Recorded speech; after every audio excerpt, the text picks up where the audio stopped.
So hello বন্ধুরা, welcome to my channel. কেমন আছো তোমরা সবাই? আজকে দেখো প্রচণ্ড গরম পড়ে গেছে, আর এই প্যাচপ্যাচে গরমে কিছু রিচ খেলেই শরীরটা খারাপ হচ্ছে। তো আজকে আমি বানিয়েছিলাম একদম পাতলা টেলটেলে একটা মাছের ঝোল, তার মধ্যে আবার শাকও দিয়েছিলাম, সেটা হচ্ছে কুমড়ো শাক।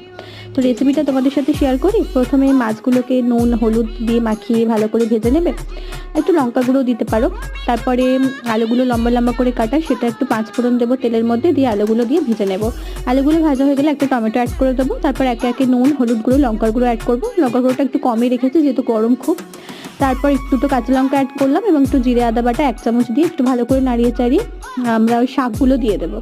শাকগুলো দিয়ে আরেকবার 2-3 বার বেশ নাড়াতে হবে, বেশি নাড়ানোর প্রয়োজন নেই। ভালো করে মশলাগুলোর সাথে মাখিয়ে নিয়ে পরিমাণ মতো জল অ্যাড করে দেবো। জলটা তোমরা তোমাদের পরিমাণ বুঝে করো, যে যেমন ঝোল খেতে চাও। তো অবশ্যই এটা একটু পাতলা হলেই ভালো লাগে। তো তারপরে মাছগুলো অ্যাড করে দাও, একটু ফুটে এলে মাছগুলো একটু নরম হয়ে গেলে নামিয়ে নিও। গরমকালে এমন